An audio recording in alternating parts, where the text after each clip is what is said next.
बक्सर में मैं बेटा इंदल और भाभी को लेकर पहुंचा। क्या कहा मैंने प्रतिज्ञा किया था, पहले उड़ान मेरे बेटा इंदल को होगा। ना जाने वो ताप स्कूल का बालक देखने में छोटा है, फुटकार उसका बहुत बड़ा है, नाक के तरह वो फुटकार मारता है। समझ जाइए, कारी लगी हुई थी, टिकट मिल गया था। अगर वहां से मैं नहीं भागता कोई समय हम जमराज के घर पहुंच गए रहते। आप इस समय यहाँ से जाएंगे, मेरा बक्सर में वो छोटा बच्चा तहलका मचा कर रखा है। तब तक के लिए मैं अपने तंबू के पास बैठ कर रहूंगा, लेकिन एक शर्त है। कैसा शर्त है? आप जाएंगे उस छात्रा को मेरे सामने जिंदा पकड़ कर लाएंगे। तुम्हारे कहने का मतलब हमें इस समय मेरा बक्सर जाना पड़ेगा। जब मैं मेरा बक्सर जाऊंगा उस छात्रा को जिंदा पकड़कर मेरे सामने लाना होगा, तुम्हारे हवाले करूंगा। उस छात्रा को आपके सामने छाती में दांत मारूंगा, खून पी जाऊंगा,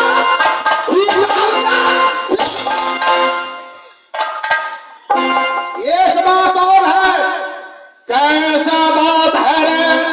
शाम में वहां जाऊंगा, आगे आपको चलना होगा, आगे मैं नहीं जाऊंगा।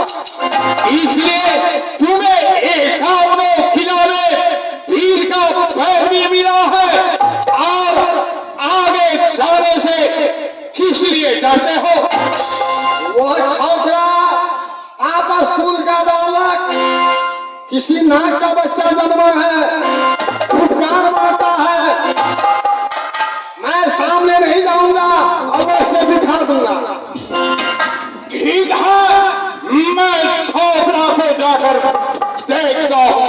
आप आगे बढ़ेंगे।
तो इस समय मैं मेरा बक्सर आ चुका हूं। कौन सा छोकरा इसे मेरा के अंदर हाहाकार मचा रखा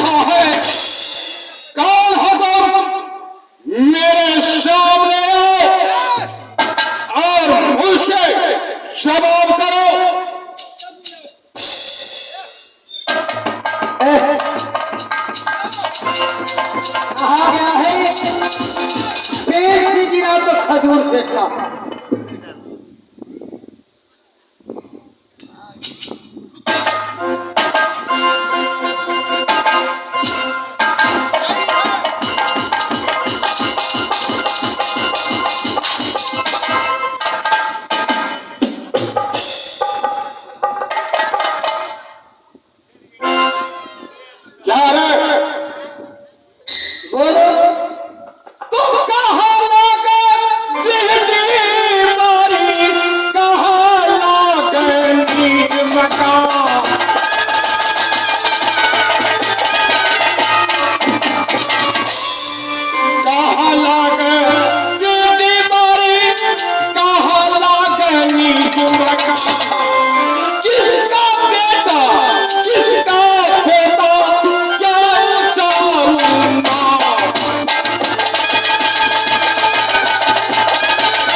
तुम्हारे कहने का अर्थ यही है, तुम जंगल में निवास करते हो और जंगल में रहा करते हो। जी, यह बात इस मेला को अंदर किस लिए हाहाकार मचा रखा है? अगर कोई आता है धांधली करने के लिए तो मैं उसके साथ भी कुछ बातें कर लेता। क्या कहा? जो कोई धांधली करता है उसके साथ तुम तकरार करते हो? हाँ जी। तो मेला में तकरार करने का कारण यही है कि दुनिया वालों का मुरन बाद में होगा, नगर बहावा निवासी बेटा युगल का मुरन पहले होगा। इसी बात के लिए लड़ाई है और कोई बात नहीं है महाराज। तुम्हारे कहने का अर्थ यही है, नगर बहावा का झंडा ऊंचा है, इसलिए देखकर तुम्हें भय हो रहा है कि पहला मुरन नगर महोत्सव का होगा। पहले मुरन मेरे भतीजा का होगा, फिर दूसरे का मुरन होगा। समझ गया? ऐसा नहीं हो सकता है, पहला मुरन मेरा होगा, अब अगर मेरी बात चल को धरेगी।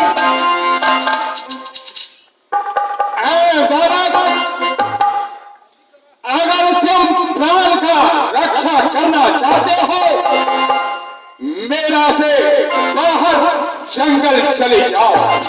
हो गई रणभूमि बता देगी कि मेरा बक्सर में कौन किसका पास में ताकत है, कौन कितना दूध पिया है। तो तुम हमसे लड़ोगे? हाँ लड़ेंगे। तकरार करोगे? तकरार करेंगे। तुम्हें तय करना जाने किस लिए दया आ रहा है? दया किसमें क्या बात है? अभी दूध का दांत नहीं टूटा और आया स्वर भूमि में मरखा सिंह से तकरार करने। छोटी मुंह और बड़ी बात, मैं तुझे बारंबार चेतावनी दे रहा हूं कि इस मेला से तुम वापस चले जाओ। ऐसा नहीं होगा। आपको मेरे साथ में तलवार उठाना होगा। क्या कहा? तेरे साथ में युद्ध करूं? हाँ, तो ठीक है, मरने के लिए तैयार हो जाओ।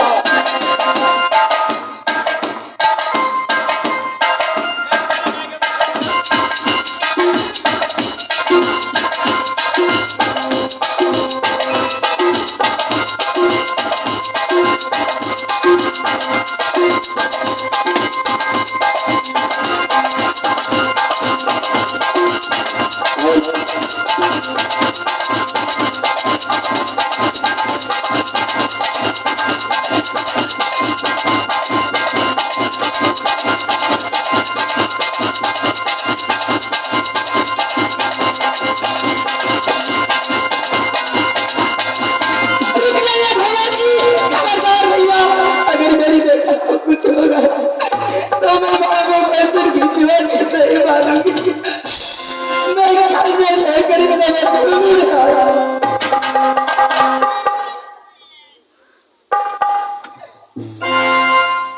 इस मेला को अंदर भैया जी रुक जाइए, नहीं तो भावो भैंसुर का नाता छोड़ा लूंगी। इस समर भूमि में आने वाली औरत नारी तुम कौन हो, जिसने मेरा हाथों को तलवार छीन ली तुमने? क्या भैया आप मुझे नहीं पहचानते? तुम अपना पैर से देगी, फिर मैं पहचानूंगा। भैया जी, मैं उमर को रहने वाली महिपाल सिंह को बेटी करण सिंह को बाबा, मेरी नाम सिद्धि फूका।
मैं समझ गया जो तुम कह रही हो, मैं समझ गया। सुनो, तुम अपने बेटे को हमारे हवाले करो। नहीं भैया, मैं अपने बेटा को आपको नहीं दे सकती। क्यों? किस लिए? क्योंकि मेरी बेटा को आप यहाँ से ले जाइएगा। है कसाई भूखा वाला, अगर मेरे बेटा को मार देगा तो मैं कैसे जीवित रहूंगी? नहीं महारानी, तुम्हें बेटे को बाल बाका नहीं होगा। इस मेला को अंदर मलखा सिंह आ गया है तो कुछ नहीं होगा। थोड़ी देर के लिए तुम अपने बेटे को हवाले कर दो। जैसे मैं तेरे बेटे को ले जाऊंगा वैसे तुम्हारे बेटे को मैं वापस कर दूंगा। ठीक है, जाकर तुम चाचा जी को प्रणाम कर दो बेटा। खुश रहे मेरे लाल। मैं बख्शू नारायण बख्श है, तुम्हें बख्शा श्री भगवान। जैसे नीर बढ़े गंगा में वैसे उमरिया बढ़ती जाए। बेटा इस समय हमारे साथ तुम्हें चलना पड़ेगा।